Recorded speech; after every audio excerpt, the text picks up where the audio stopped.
Development के नाम पर पिंपरी चिंचवड़ में बहुत कुछ कहा जाता है, लेकिन जब हकीकत की दुनिया में आप हिंजवड़ी के पास से गुजरो या चिंचवड़ के अंदर फोर व्हीलर से या किसी बस में आप एंट्री करते हो तो आपको मालूम पड़ता है कि ट्रैफिक की दिक्कत क्या होती है। आप हो सकता है कि बहुत आलीशान घर ले लो, लेकिन आपके घर में जब पानी की समस्या होती है तो आपको पता चलता है कि बड़े बड़े घर लेकर भी आपको पानी नहीं मिल रहा है। मेरे साथ है इस बार राष्ट्रवादी कांग्रेस पार्टी शरद पवार के राहुल कलाटे। राहुल कलाटे की एक खास बात है कि जब वो अकेले भी लड़ते हैं तो वो 40,000 का जादुई आंकड़ा पार करते हैं, लेकिन इस बार उनके साथ 83 साल का एक ऐसा शेर खड़ा है जिन्हें पॉलिटिक्स का किंग कहा जाता है। कल शरद पवार साहब आपके पास आए थे यहाँ पर और उन्होंने एक रैली भी की। पवार साहब को भी ट्रैफिक में अटकना पड़ा क्या? नहीं, रैली का रूट तो फाइनल रहता है और पवार साहब आ रहे तो उनको Z+ सिक्योरिटी भी है, तो पवार साहब आने से अच्छे हट जाते। ट्रैफिक का बात है अपने आप। लेकिन 20 साल बाद आए पवार साहब। पवार साहब ने मेरे जैसा एक कार्यकर्ता के लिए 3.5 घंटा देना, ये बहुत बड़ी बात है। लोग भी बोल रहे हैं कि ऐसा क्या प्रेम है तेरे से साहब का कि साहब तेरे लिए मैदान में उतरे हैं। लेकिन साहब यहाँ पे MP थे। मेरे चिंचवड़ कॉन्स्टिट्यूंसी का 70% एरिया जो है वहाँ से खुद पवार साहब MP थे और उनका हर घर में पर्सनली टच है, क्योंकि काफ़ी साल वो MP रह चुके हैं। और इस PCMC में जो जड़न हुई है, PCMC में जो डेवलपमेंट हुई है, उसका भी की रोल पवार साहब ने किया। और आप तो जानते ही है, हिंजवड़ी के प्रणेता ही वो है कि उनके माध्यम से ही हिंजवड़ी RT पार्क आया, तो उनसे इस एरिया का बहुत बड़ा लगाव है। साहब से भी लोग भावनाओं से भी जुड़े हैं, काम से भी जुड़े हुए हैं। और साहब के प्रति एक आप जो बोल रहे, जब हम रोड शो में जा रहे थे तो साहब के प्रति लोगों की जो भावना है वो बाहर आ रही थी। तो उनकी भावना बाहर आ रही थी और इस बार साहब के साथ आप है, साहेब के साथ आप है, तो ये भावना 23 तारीख को देखने को मिलेगी। ये भावना डेफिनेटली देखने को मिलेगी, क्योंकि इस कॉन्स्टिट्यूंसी में जैसे आपने कहा, मुझे 2 बार मैं इंडिपेंडेंट था। एक बार मैंने 1,12,000 और खतरनाक वोटिंग भी ली आपने। एक बार 1,12,000 वोट मिले और दूसरी बार 45,000 वोट मिले। तो वोट से भी देखा जाए तो इस एरिया की जनता का मेरे प्रति लगाव है। और वो लगाव, जनता का लगाव पवार साहब के साथ, उद्धव साहब के साथ, कांग्रेस के साथ, आपके साथ और अन्य पार्टी भी है उनके साथ, 17-18 जो घटक पक्ष है, वो सबका सपोर्ट मिलने के बाद मुझे नहीं लगता कोई दिक्कत आएगी। और कल के पवार साहब के सपोर्ट के बाद कार्यकर्ताओं में और जनता में भी एक बूस्टर मिला है। गेम चेंजिंग हो गया कल का सेशन। नहीं, हम तो उसको बूस्टर बोलेंगे। बूस्टर है, ठीक है। राहुल जी, ये बताओ आप कि इतने IT वाले लोग हैं यहाँ पर, पवार साहब यहाँ पर IT हिंजवड़ी में लेकर आए थे और 20 साल बाद कल पवार साहब आए, तो ये 20 सालों में पिछले अगर आप 1-2 साल देखें, बहुत पीछे मत जाइए, कंपनीज यहाँ से जाने लगी है, ट्रैफिक के कारण लोगों को परेशानी हो रही है, लोग घर से निकलते हैं तो मुंबई वाली हालत है, मॉर्निंग में जल्दी निकलते, रात को आते आते 11-12 बज जाते हैं। देखो, मेरे हाथों में रोंगटे खड़े हो गए। पवार साहब ने जो कल बोला, आप राहुल को एक संधि दो, मैं इस एरिया को वापस गोल्डन डेज लाऊंगा। तो उनका कहने का मतलब ऐसा था कि साहब देख रहे हैं इस एरिया के लिए मैं जो काम कर रहा हूँ। जब मैं 2012-13 को यहाँ बोल रहा था फ्लाईओवर करो, जो विशाल नगर से फेज 3 तक जाएगा। जब मैं मेट्रो वालेवाड़ी से गई तो मैं अकेला था, मैंने उसके खिलाफ आंदोलन किया कि मेट्रो सीधी जानी मुझे चाहिए। ध्यान है, आपने आंदोलन किया था। कैचमेंट ये है, सौदागर, वाकड़, राटनी, नीला, ये कैचमेंट है। उसके बाद पानी के लिए भी मैंने आंदोलन किया। जब इन लोगों ने अल्टरनेट डे किया, आप 24/7 की गुहार दे के आए और आपने अल्टरनेट डे किया, हमें तो ऐसा लग रहा था आप रोज तो करो, उसमें भी मैंने आंदोलन किया। और ये बात हो गई समझो आंदोलन की, क्योंकि मैं विरोधी पार्टी में था, एक गुट का नेता था, कर्तव्य भी है विरोधी पार्टी के नाम पे। लेकिन मैं जहाँ नगर सेवक था, जिस एरिया से मैं आता था, उस एरिया में मैंने ड्रास्टिक चेंजेस भी किए। मैंने फर्स्ट PCMC का CBSE स्कूल मेरे एरिया में बनाया, मैंने 17-18 DP रोड बनाए, मैंने ऑक्सीजन पार्क बनाया, मैंने गार्डन्स बनाए। इसके बावजूद जब मेरे 17-18 रोड में से कुछ 4-5 रोड जब स्टैंडिंग कमेटी में वर्क ऑर्डर के लिए आ गए, तो इन लोगों ने बाकायदा वोटिंग लिया और उस वोटिंग में भारतीय जनता पार्टी के नगर सेवकों ने विरोध में वोट किया। उसके बावजूद मैं, उद्धव जी का गवर्नमेंट था, पवार साहब का सपोर्ट था, उसके बावजूद मैंने राज्य शासन की वो रोड की मंजूरी मिलवाई और वो रोड आज पूरे हो चुके हैं। नहीं राहुल जी, ये काम तो दिखता है, उसमें कोई दो राय है ही नहीं, लेकिन यहाँ जो जो लोग हमको देख रहे हैं, आपकी मेजर पब्लिक में एक आईटी की जनता बहुत है। आईटी वाले दो टाइप के लोग हैं, एक जो अपने महाराष्ट्र से ही आए, विदर्भ से आए, मुंबई से आए, औरंगाबाद से आए और कहीं से आए, और एक है बाहर से आए हुए लोग। तो पुणे में जब इनके फैमिली आती है, ये लोग ही रोज ट्रैवल करते हैं, तो बेसिक चीज़ें हैं, पानी, ट्रैफिक, इंफ्रास्ट्रक्चर।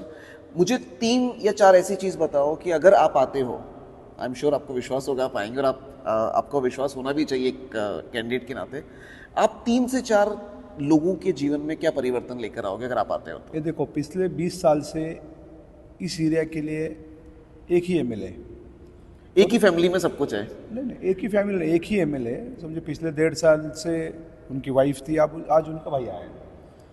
तो मेरे कहने का मतलब है कि पिछले 20 साल में, 14 में इस राज्य के माजी मुख्यमंत्री यहाँ पे आए थे, आज के उप मुख्यमंत्री हैं। उन्होंने 14 को कहा, आदरणीय देवेंद्र जी ने, कि मैं आपको पानी दूंगा, मैं आपको डैम से पानी बढ़ा के दूंगा, मैं आपको ट्रैफिक से दिलासा दूंगा। 14 को उनको वही प्रॉमिस करने पड़े, 19 को वही प्रॉमिस करने पड़े, बाई इलेक्शन में वही प्रॉमिस करने पड़े, आज भी वही प्रॉमिस कर रहे।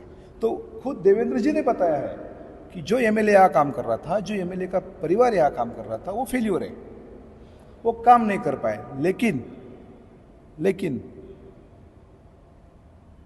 इस विधानसभा की जनता, इस चिंचोड़ विधानसभा की जनता ये काफ़ी बेहतर जानती है कि राहुल पिछले 10-20 साल से यहाँ पे काम कर रहे हैं। और राहुल यंग भी है। राहुल यंग भी है, राहुल अपने पास आता है, राहुल की कनेक्टिविटी है। मैं हर जगह जाके पूछता हूँ, आप में से 20 साल में एमएलए को कितने लोग मिले? हार्डली एक हाथ भी ऊपर नहीं होता। तो कोई कनेक्टिविटी नहीं, खाली भाजपा से आए इसलिए यहाँ तक आ गए, ठीक है। भाजपा ने भी देखो, उनके पार्टी में 10-15 और नगर सेवक जो टिकट मांग रहे थे, भाजपा ने उनको भी नहीं टिकट दिया, फैमिली में दे दिया। तो कहाँ पे भी इस एरिया के जनता को बदलाव चाहिए, और वो बदलाव क्यों चाहिए? कहा था मैं विशाल नगर से लेके हिंजौड़ तक फ्लाईओवर करूँगा। आज जब मैं सौदागर में घूमता हूँ, सौदागर के आईटीएन से बात करता हूँ, तो मुझे लग रहा है कि विशाल नगर तक करके फ़ायदा नहीं, उसको नासिक फाटा तक लेके आना, वहाँ तक लेके जाना पड़ेगा। जब मैं पानी की बस बात कर रहा हूँ, सोसाइटी के इतने पानी के टैंकर के बिल जा रहे हैं। सबसे बड़ा प्रॉब्लम है जब नहीं, नॉट ओनली सोसाइटी, आप किसी भी पुराने घर में जाइए, उनके पास 2 दिन का स्टोरेज नहीं है, उनको भी रोज पानी चाहिए। अल्टरनेट डे आता है, वो भी कम आता है, तो उन लोगों की क्या हालत रहेगी? उसके बावजूद मैंने मेरे एरिया में, जहाँ पे मैं 2017 से कॉर्पोरेटर हूँ, यहाँ पे मैंने 100 करोड़ रुपए पानी पे खर्च किया, 4 हाइड्रेंट टैंक बनाए, पूरी पाइपलाइन चेंज की। मैं मेरे एरिया में मैं मिनिमम टैंकर पे आया, लेकिन 100% सॉल्व नहीं कर पाया, क्योंकि हाथ में कुछ तो चाहिए। इन लोगों हाथ बंधे हुए हैं। और दूसरी बात, इस एरिया में काफ़ी घर है जो प्राधिकरण से बाधित है। इलीगल घर के ऊपर यहाँ के एमएलए एमपी के बहुत से इलेक्शन हो गए, लेकिन अभी उन्होंने प्राधिकरण पीएमआरडी में मर्ज किया, लेकिन पीएमआरडी में मर्ज करते हुए ये लोग ये भूल गए कि इन लोगों की मालकी उन्होंने पीसीएमसी के पास देते हुए ये लोग ये भूल गए कि इन लोगों को खुद के घर का मालिक करना ही हमारा प्रॉमिस था। तो मेरी पहली चीज़ मैं ये करूँगा, ये जो लोग इलीगल घर में रहते थे, जिसकी मालकी प्राधिकरण ने पीसीएमसी को दी थी, उनको खुद के घर की मालकी देनी है। मतलब ये लोगों को आप कमिट कर रहे हो कि भाई जो जहाँ आप रहते हो वो आपके नाम पे करा दूंगा। ये मेरी पहली मांग। वो नोटिस वाला चक्कर नहीं रहेगा कि कल बुलडोजर आ रहा है और ये नहीं होगा। और ब्लू लाइन है, ये ब्लू लाइन में 2 बातें। ब्लू लाइन में चिंचोड़ में जाएंगे तो आप उनको रिडेवलप करना है, तो नगर विकास से उनके लिए कुछ तो अटी शर्ती या रूल्स चेंज करने पड़ेंगे। और दूसरी बात है, ब्लू लाइन में लोगों ने घर कंस्ट्रक्ट किया है ब्लू लाइन के बाद, ठीक है। तो आप जब कर रहे तो आप सोए थे क्या? तो आज उनको भी उस टाइम कोई नहीं आया, आज उनको रेगुलाइज करना पड़ेगा। तो ये एक बात है। उसके बावजूद ट्रैफिक की जितनी समस्याएं, मैं आपको एक बात बोलूँगा, 17 को मैं चुन के आया और मैंने कमिश्नर्स को इंसिस्ट किया, हर्टिकल साहब को, कि अपन टेंडर निकालेंगे सर्विस रोड का। हमने एनएस से एनओसी मांगी। जब टेंडर निकालने गए तो पता चला कि वाकड़ में सर्विस रोड है, पुनावले में सर्विस रोड में, ताथौड़े में नहीं है। तो मुझे 37 मॉडिफिकेशन करके डीपी पे लाना पड़ा। मतलब प्लानिंग नाम की चीज़ नहीं थी। प्लानिंग नाम की चीज़। तो ये मेरा कहने का मतलब ऐसे, तो वो सर्विस रोड भी एनएस के कारण अटक गया। सो क्या मान के चले कि राहुल कलाटे के पास में यहाँ के जो प्रॉब्लम्स हैं, मैं ये नहीं बोलता 100% सॉल्यूशन, बट 50% एटलीस्ट लोगों के जीवन में बदलाव ले आओगे? मैं आपको आपके माध्यम से लोगों को आश्वस्त करता हूँ। जो लोग मुझे जानते हैं उनको मालूम है जो नहीं होने वाला काम वो राहुल करता है। क्यों करता है? तो राहुल को अंदर से लगता है कि काम करना ही चाहिए, और मेरे पर्सनल रिलेशन काफ़ी सालों से सबसे अच्छे हैं। तो काम करके लेना और अंदर से उसके प्रति अंदर आवाज़ आना कि मुझे लोगों का काम करना है, ये फ़र्क है। और मैं आपके माध्यम से लोगों को आश्वस्त करता हूँ। जो लोग मुझे जानते हैं कि मैं कभी भी झूठा आश्वासन नहीं देता, क्योंकि मेरी उम्र देख के आपको लगता नहीं मैं वापस इलेक्शन में लड़ूंगा, तो लोग मुझे खड़ा करेंगे इन जैसा। नहीं, वो भी बात है। और आपके जोश की और एक खास बात ये है कि जो अपोजिशन में जिसने 2-2, 3-3, 4-4 बार इलेक्शन लड़ा हो, वो आदमी में कुछ तो काबिलियत होगी, नहीं तो 3-3, 4-4 बार इलेक्शन अपोजिशन में रह के लड़ना आसान बात नहीं है। वही तो मैं कर रहा हूँ।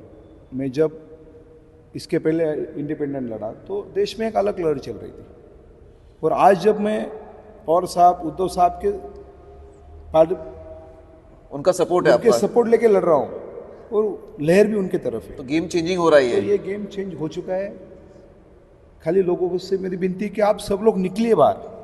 नंबर बताओ कि आपको टेंटेटिवली आपको क्या उम्मीद है, आपको कितने मिलेंगे या कितने मार्जिन से आपको लगता है कि आप जीतेंगे? ये जो चिंचवड़ की इलेक्शन है, इस दफ़ा वन वे ट्रैफिक होगा, और वन वे ट्रैफिक होगा, और आप देखोगे कि जो लोग बोल रहे हैं ना ऐसा होगा वैसा होगा, ये चिंचवड़ की जनता उनके मुंह पे थप्पड़ देने वाली है।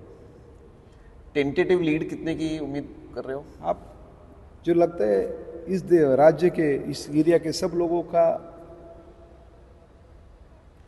मन के जैसा हो जाएगा? मन, सब लोगों के मन में जो है वो हो जाएगा। और ऐसा मैं बोलूँगा, ऐसा 19-20 नहीं होगा, जो होगा वो होगा, छप्पर फाड़ के होगा। छप्पर फाड़ के कार्यक्रम हो जाएगा। करेक्ट कार्यक्रम ये पवार साहब बोल सकते हो। देखो, पवार साहब जैसे नेताओं ने मेरे लिए आके अपील किया, बड़ी बात है कि ये काम करने वाला बंदा है, इसको वोट दो, इसको एक संधि दो, ये वापिस इस एरिया को गोल्डन डेज लाएगा, और वो मेरी जिम्मेदारी है। लेकिन राहुल जी, 23 तारीख के बाद भी आप लोगों के लिए वैसे ही, मतलब कई बार क्या होता है कि जीत जाने के बाद में जो नेता होता है ना, फिर वो बिजी हो जाते हैं। हमारे यहाँ एक सीढ़ी है, हमारे यहाँ एमएलए के पास जाने के लिए लोग लगते हैं, किसी का सहारा लगता है। आप पिछले 10 साल से 15 साल से देखिए, मैं सुबह हर आदमी को मिलता हूँ जो आता है उसको। मेरे पास आने के लिए किसी का रेफरेंस नहीं लगता, मेरे पास आने के लिए वाया नहीं आना पड़ता, लोग मेरे पास डायरेक्ट आते हैं। और आप कभी भी आइए, 12 महीने मैं सुबह ऑफिस में रहता हूँ, नहीं रहता तो फिर अपडेट रहता है। अप्रोचेबल मैं भी हूँ, और मैं भी लोगों के पास जाता हूँ। फ़ोन आया तो चलो मैं आता हूँ। तो मेरा कहने का मानना ऐसा है कि लोगों को भी कि ये राइट टाइम है, ये आदमी भाग रहा है, इसको और भगाना है, ये मानसिकता लोगों में भी है। ठीक है, पुणे के न्यूज़ से बात करने के लिए बहुत बहुत धन्यवाद, और बहुत सारी शुभकामनाएं आपके आगे के सफ़र के लिए। धन्यवाद। रामकृष्ण हरी, वाजवा तुतारी।